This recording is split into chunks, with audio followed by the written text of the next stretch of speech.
യാക്കോബായ സഭയ്ക്ക് പുതിയിടയൻ.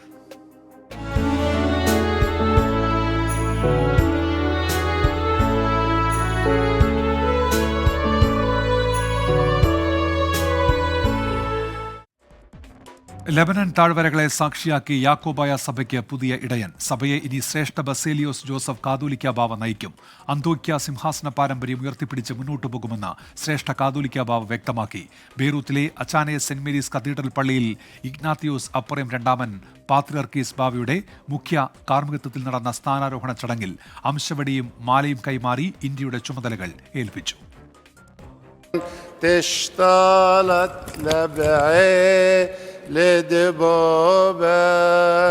خطبات عشنون شادب الأخمرية من الصيون تشتالت لبعي لدبوبي خطرد عشنون شادر الأخ من صيون تشتالت ببعيل دبوبي خطبات عشنون شادب الأخ. കേന്ദ്ര സംസ്ഥാന സർക്കാരുകൾ അയച്ച പ്രത്യേക സംഘങ്ങൾ ചടങ്ങിൽ പങ്കെടുത്തു. I have such high regard for him because he is a man of integrity, a person who smiles all the time. I think that's a great quality. I think half the problems of humanity would be solved if people smile. He's a smiling Archbishop and now a smiling Catholicos. We are with you. Whatever you do, the kind of contribution you have done in the field of education and in the care of the oppressed, the government of India and the Prime Minister of India is completely with you. On behalf of the Chief Minister of Kerala, the government and the people of Kerala, I would like to congratulate His Eminence, Mr. Baselius Joseph. He is well known to us, His Excellency is well known to us for several years. As Mr. Alex, our former minister, correctly mentioned, his simplicity and openness and also his charitable work and education work is very commendable. ലോകത്തിൻ്റെ എല്ലാ ഭാഗത്തു നിന്നും മലയാളികളായ വിശ്വാസികൾ ഇവിടെ എത്തിച്ചേർന്നിട്ടുണ്ട്. അവർക്ക് എല്ലാവർക്കും വേണ്ടി ഞാൻ ബാവയെ ഒരിക്കൽ കൂടി അഭിനന്ദിക്കുകയും ചെയ്യുന്നു. ഇപ്പോൾ വരുന്നൊരു വാർത്തയിലേക്ക്. കൊല്ലം ചടയമംഗലത്ത് ഉത്സവത്തിന് എഴുന്നള്ളിച്ച ആന കുഴഞ്ഞു വീണു. തിരുവൈക്കോട് ക്ഷേത്രത്തിലെ ഉത്സവത്തിനെത്തിച്ച ആനയാണ് കുഴഞ്ഞു വീണത്. ഘോഷയാത്രയ്ക്ക് തയ്യാറെടുക്കുമ്പോഴാണ് ഈ സംഭവം. വിവരങ്ങളുമായി ഇപ്പോൾ സുജിത് സുരേന്ദ്രനാണ് കൊട്ടാരക്കരയിൽ നിന്ന് ചേരുന്നത്. സുജിത്ത്, വിവരങ്ങൾ എന്തൊക്കെയാണ്? ഉമേഷ്, വൈകിട്ട് 6 മണിയോടെയായിരുന്നു സംഭവം. വെട്ടുവള്ളി കരക്കാരുടെ നേർച്ചയായിട്ടാണ് ചടയമംഗലം തിരുവൈക്കോട് ക്ഷേത്രത്തിലെ ഉത്സവത്തിനായി ആനയെ എഴുന്നള്ളിച്ചത്. എന്നാൽ എഴുന്നള്ളിക്കാൻ വേണ്ടി ഒരുക്കി നിർത്തിയ ഈരാറ്റുപേട്ട അയ്യപ്പൻ എന്ന ആന ഘോഷയാത്രയ്ക്കായി തയ്യാറായി നിൽക്കുമ്പോൾ കുഴഞ്ഞു വീഴുകയായിരുന്നു. തുടർന്ന് ആനയുടെ ദേഹത്ത് വെള്ളമൊഴിക്കുകയും ഇതിന് ആഹാരവും വെള്ളവും ഒക്കെ നൽകിയ ശേഷമാണ് ഏറെ നേരം പണിപ്പെട്ടാണ് ആന എഴുന്നേറ്റത്.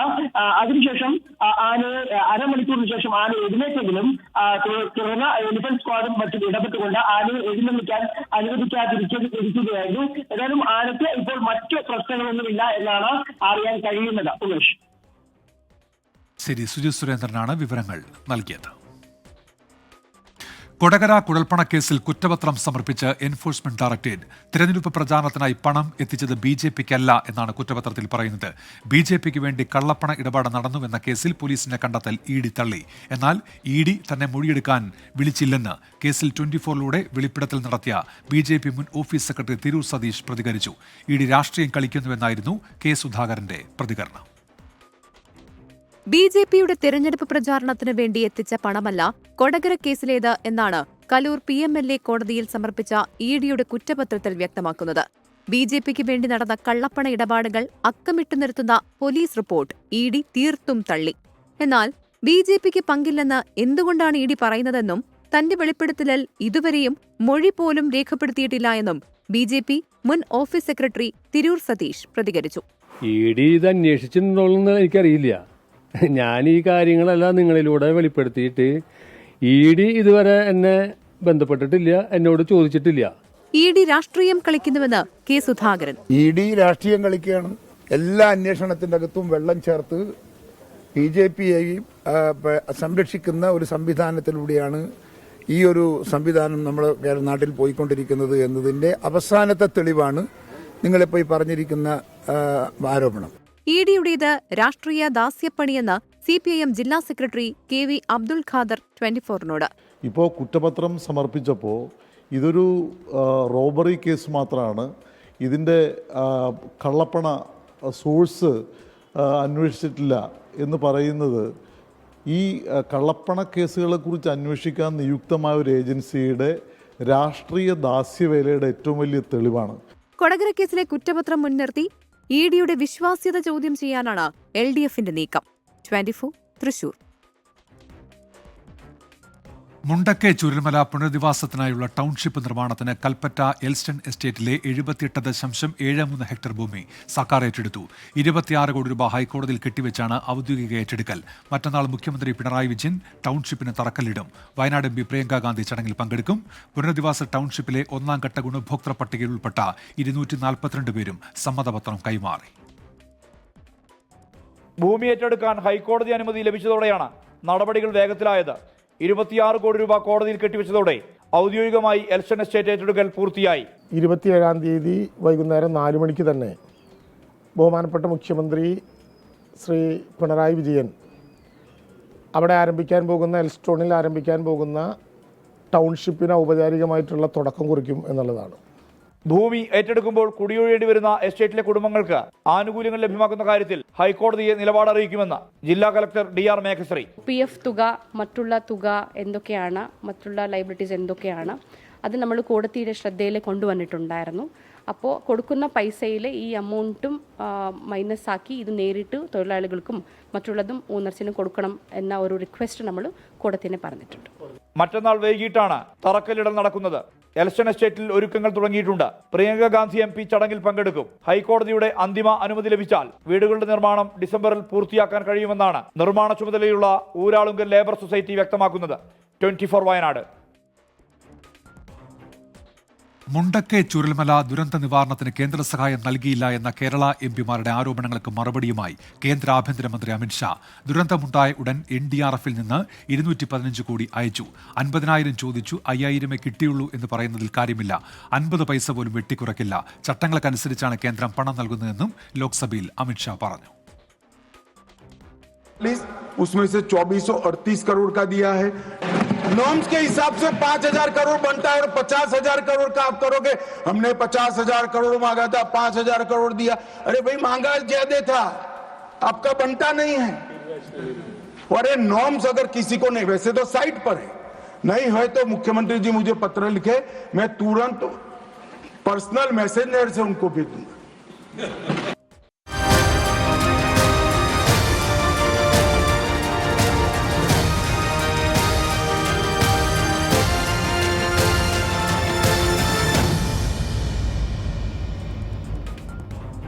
SKN40 കേരള യാത്രയുടെ കോട്ടയം ജില്ലയിലെ ആദ്യ ദിന പര്യടനം പൂർത്തിയായി. 100 കണക്കിന് പേരാണ് യാത്രയിൽ പങ്കാളിയായത്. നാളെ കോട്ടയം നഗരത്തിൽ നിന്ന് 2ാം ദിന പര്യടനം ആരംഭിക്കും.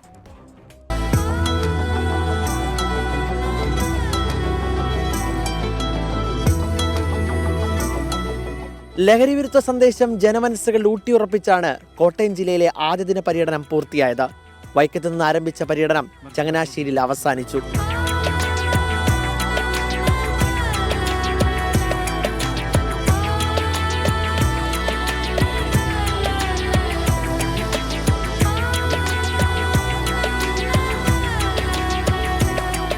Vaikom boat jetty, Cheeppunkal, Kaduthuruthy, Changanassery, Perunna bus stand എന്നിവിടങ്ങളിൽ 100 കണക്കിന് ആളുകൾ ലഹരിവിരുദ്ധ യാത്രയുടെ ഭാഗമായി.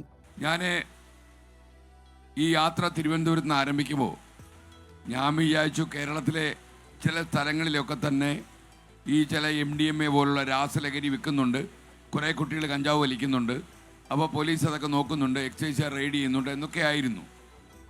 പക്ഷേ നമ്മൾ 1-2 ജില്ലയിൽ പര്യടനമൊക്കെ കഴിഞ്ഞപ്പോൾ നമ്മളെ അത്ഭുതപ്പെടുത്തുന്ന രീതിയിൽ ഒരു 3% നമ്മൾ ഉദ്ദേശിച്ചെങ്കിൽ 300% കേരളത്തിലെ പല കേന്ദ്രങ്ങളിലും രാസലഹരിക്ക് കുട്ടികൾ അടിമകളാണ്.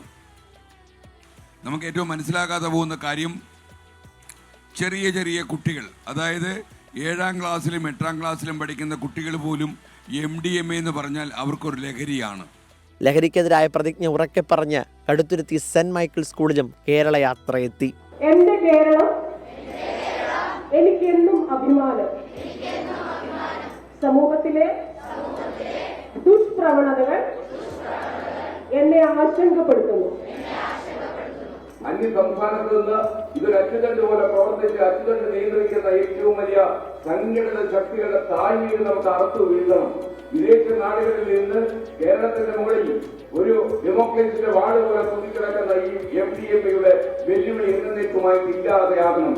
നാളെ രാവിലെ കോട്ടയം തിരുനക്കര മൈതാനിയിൽ നിന്ന് good morning with R Sreekandan Nair ഷോയോടെ 2ാം ദിന പര്യടനം ആരംഭിക്കും. 24 കോട്ടയം.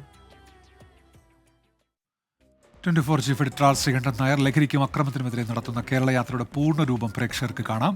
24ന്റെ SKN40 എന്ന കവറുള്ള യൂട്യൂബ് പേജിലും സോഷ്യൽ മീഡിയ പേജുകളിലും ഇത് ലഭ്യമാണ്. സംസ്ഥാനത്ത് ഇനി മുതൽ സ്വകാര്യ സർവകലാശാലകളും സ്വകാര്യ സർവകലാശാല ബിൽ നിയമസഭ പാസാക്കി. സ്വകാര്യ സർവകലാശാലകളിൽ സാമൂഹിക നീതിയും നിയന്ത്രണവും ഉറപ്പാക്കുമെന്ന് ഉന്നത വിദ്യാഭ്യാസ മന്ത്രി ഡോക്ടർ ആർ ബിന്ദു വ്യക്തമാക്കി. ഇടത് നയംമാറ്റത്തിന്റെ വിളംബരം എന്നായിരുന്നു VD സതീശന്റെ പ്രതികരണം. ബില്ല് പൂർണ്ണമായും തള്ളണമെന്നാവശ്യപ്പെട്ട ഏക MLA KK രമയാണ്. സ്വകാര്യ സർവകലാശാലകൾ അങ്ങനെ യാഥാർത്ഥ്യമാകുന്നു. 1392 ഭേദഗതി നിർദ്ദേശങ്ങൾ ഉയർന്ന ബില്ല് 2ാം ദിവസമാണ് സഭയിൽ പാസ്സായത്.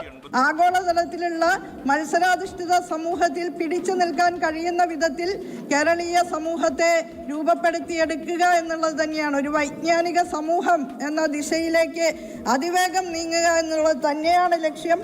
അതിനാവശ്യമായ നിലയിലാണ് ഈ സ്വകാര്യ സർവകലാശാല ബില്ല് അവതരിപ്പിച്ചിട്ടുള്ളത്. നിയമപരമായ നിയന്ത്രണങ്ങളും സാമൂഹ്യനീതിയും ഉറപ്പാക്കുമെന്ന് പറയുമ്പോഴും പിന്നാക്ക വിഭാഗങ്ങൾക്ക് ഫീസ് ഇളവെന്ന പ്രതിപക്ഷ ആവശ്യം അംഗീകരിക്കപ്പെട്ടില്ല. ബില്ലിലെ വ്യവസ്ഥകളെ എതിർക്കുമ്പോഴും സ്വകാര്യ സർവകലാശാല വരുന്നതിനെ പ്രതിപക്ഷം അനുകൂലിക്കുന്നു. പബ്ലിക് യൂണിവേഴ്സിറ്റികളിലും അഫിലിയേറ്റ് ചെയ്തിരിക്കുന്ന ക്യാമ്പസുകളിലും ഉണ്ടാകാൻ പോകുന്നത് എന്താണ് എന്ന് പഠിച്ചിട്ട് വേണം അത് ചെയ്യാനെന്നാണ് ഞങ്ങളുടെ നിർദ്ദേശം. ഞങ്ങൾക്ക് അതല്ലേ പറയാൻ പറ്റുള്ളൂ. ഹൗസിൽ നിങ്ങൾക്ക് ഭൂരിപക്ഷത്തോടെ നിങ്ങൾ പാസ്സാക്കുക. ഞങ്ങൾ ഇൻ പ്രിൻസിപ്പിൾ അതിനെ എതിർക്കുന്നില്ല. ബില്ല് പൂർണ്ണമായി തള്ളണമെന്ന KK രവിയുടെ ആവശ്യം സഭയിൽ വേറിട്ട ശബ്ദമായി. പണമുള്ളവൻ പഠിക്കുക എന്ന ദാരിദ്ര്യത്തിലേക്ക് ഇടതുപക്ഷം ഇങ്ങനെ ഒരു ബില്ല് കൊണ്ടുവരുന്നത് തീർച്ചയായിട്ടും ഈ ബില്ല് എതിർക്കുകയാണ്. ഈ ബില്ല് പിൻവലിക്കണമെന്ന് ആവശ്യപ്പെടുക. അതേസമയം ബില്ലിനെതിരെ ഇടത് വിദ്യാർത്ഥി സംഘടന AISF സെക്രട്ടേറിയറ്റിലേക്ക് മാർച്ച് നടത്തി.